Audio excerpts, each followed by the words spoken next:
दोस्तों नमस्कार। इनफर्टिलिटी, बांझपन, रिपीट ब्रीडिंग यानी कि ज्ञापित नहीं ठहरना, इसके पीछे जिस बीमारी का सबसे बड़ा रोल होता है वो बीमारी है फ्रेंड, विब्रियोसिस। जी हाँ, आपने सही सुना। विब्रियोसिस एक ऐसा गर्भपात करवाने वाली बीमारी है जो कि रिपीट ब्रीडिंग के लिए बहुत ज़्यादा उत्तरदायी है। एक्चुअली अगर हम देखें तो ये कोई वायरल या फंगल या प्रोटोजोल डिजीज़ नहीं है, ये एक प्रकार की बैक्टीरियल डिजीज़ है। बैक्टीरिया से होती है, लेकिन है भाई बहुत ही खतरनाक, क्योंकि ये एक ऐसे बैक्टीरिया से होती है जो कि ग्राम नेगेटिव प्रकार का है, जिसका नाम है विब्रियो फीटस। ये जो विब्रियो फीटस है ना, ग्राम नेगेटिव है और इसकी जो संक्रामक कैपेसिटी है वो बहुत ही ज़्यादा है। यानी कि ट्रांसमिशन जो होता है इसके अजीब तरीके से होता है, और सबसे बड़ा ट्रांसमिशन का जो जरिया है वो है फ्रेंड, संक्रमित नर से मादा में। एक्चुअली पूरा चक्र कैसे चलता है, विब्रिया जब भी किसी मादा में घुसता है तो जो शुरुआती स्टेज होती है फर्स्ट ट्राइमेस्टर में, और फर्स्ट ट्राइमेस्टर के पूरा होते ही ये गर्भपात करवा देता है। मेनली जो ज़्यादातर होते हैं वो 2 से 4 महीने में, और अधिकतर 3 से 4 महीने के बीच में इस बीमारी में गर्भपात ज़्यादा होते हैं। तो जो ही किसी गाय में, जो ही किसी भैंस में गर्भपात हुआ, और गर्भपात होने के बाद जो उसका फ्लूइड गिरा रहता है, भाई डेयरी फार्म पर कहीं पर भी गर्भपात होता है तो तुरंत हटाते नहीं है, उसका फ्लूइड भी गिरा रहता है, जर भी गिरी रहती है, जो बच्चा गिरा है उसका मलबा भी चारों तरफ गिरा हुआ है। उसके संपर्क में अगर कोई स्वस्थ गाय आ जाती है तो भाई ये विब्रिया उसमें जा सकता है, हो गया ट्रांसमिशन। और जो मादा जिसने गर्भपात किया है वो भी ट्रांसमिशन के लिए तैयार रहेगी, खाना पीना सब ओके रहेगा तो और तो कोई लक्षण रहेंगे नहीं, तो ट्रांसमिशन के लिए वो भी तैयार है, और जो गाय संपर्क में आई वो भी तैयार है। अब इन दोनों गायों को कभी भी किसी सांड के साथ क्रॉस करवाया जाएगा तो वो जो सांड है वो भी संक्रमित हो जाएगा। तो इस तरीके से जब वो संक्रमित सांड किसी नई फ्रेश सही गाय को क्रॉस करेगा, भैंस को क्रॉस करेगा, तो भाई वो जो है विब्रियो फीटस उसके अंदर चला जाएगा। तो इस तरीके से मादा से नर में और नर से मादा में इसका ट्रांसमिशन होता है। इसी वजह से इसका जब इलाज किया जाता है तो उस समय मादा के साथ साथ उस नर का भी इलाज किया जाता है जिसको इससे क्रॉस करवाया था। ये बहुत ही बड़ी बात है। तो मेनली जो 3-4 महीने में गर्भपात होगा ये इसकी बहुत ही बड़ी पहचान है। और उसके अलावा अगर हम इसकी बड़ी पहचान की बात करें तो वो है फ्रेंड, 2 हीट के बीच का जो अंतराल है वो ज़्यादा हो जाता है। इसमें एक्चुअली क्या होता है कि जब भी फीटस जो है वो बाहर निकलता है, मलबा बाहर निकलता है, तो उसके बाद मेट्राइटिस की शिकायत हो जाती है, यानी कि गर्भाशय में सूजन आ जाती है। और वो मेट्राइटिस जब ज़्यादा होती है तो गर्भाशय से मवाद बाहर भी आने लग जाती है, और इसी वजह से होती है रिपीट ब्रीडिंग। लेकिन यहाँ पर एक बहुत ही समझने वाली बात, जानने वाली बात जो है वो यह है कि विब्रियोसिस एक ऐसी बीमारी है, विब्रिया फीटस एक ऐसा कीटाणु है जो कि फीटस को अंदर ही अंदर डीजनरेट कर देता है।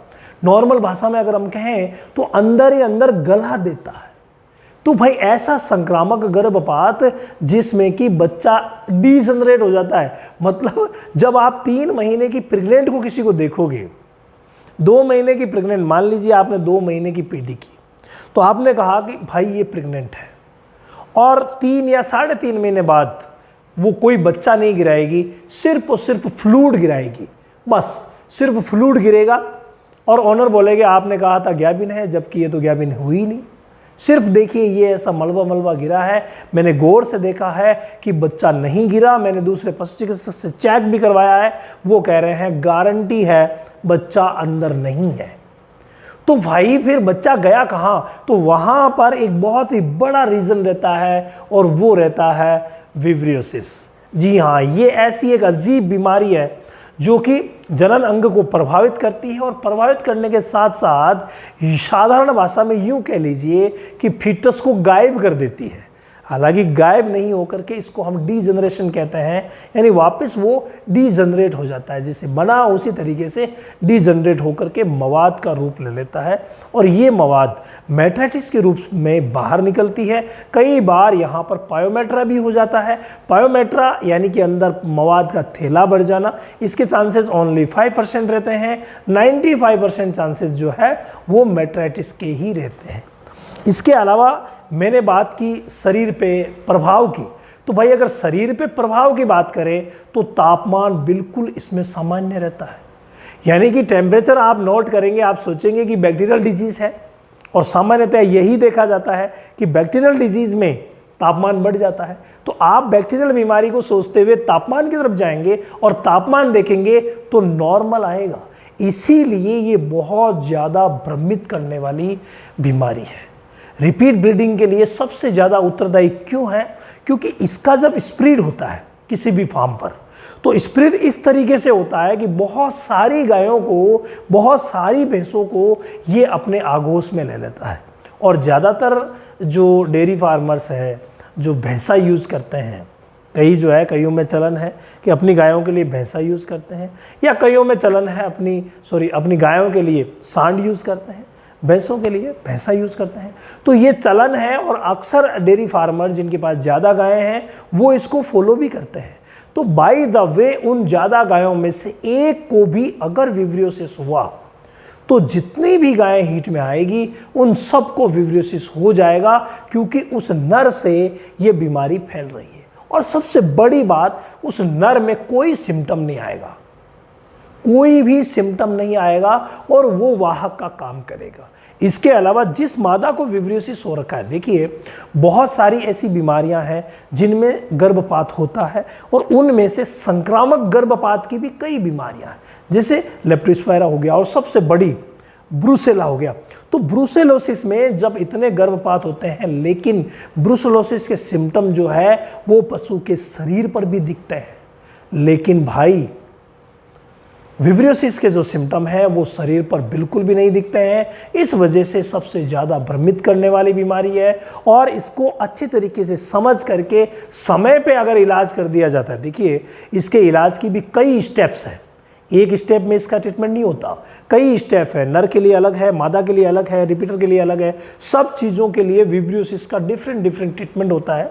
अगर आप जानना चाहते हैं ट्रीटमेंट की बारीकियाँ तो वैट डिजीज़, जी हाँ, जो रामावत एनिमल ऐप है उसकी जो वैट डिजीज सेशन है उस सेक्शन में आ चुकी है विब्रियोसिस की क्लास, और आप उस क्लासेस को देख करके उसमें एक एक चीज़ को उठाया गया है किस तरीके से क्या क्या करना है, तो वो क्लासेस देख करके आप अपने आप को परफेक्ट कर सकते हैं और कंप्लीट इलाज की बारीकियां भी जान सकते हैं। बाकी अगर जनरल तरीके से देखा जाए तो जब भी विब्रियोसिस होता है मैट्राइटिस का इलाज किया जाता है, यानी कि दवा छोड़ी जाती है, लेकिन बारीकियों के लिए आपको वहाँ विजिट करना पड़ेगा।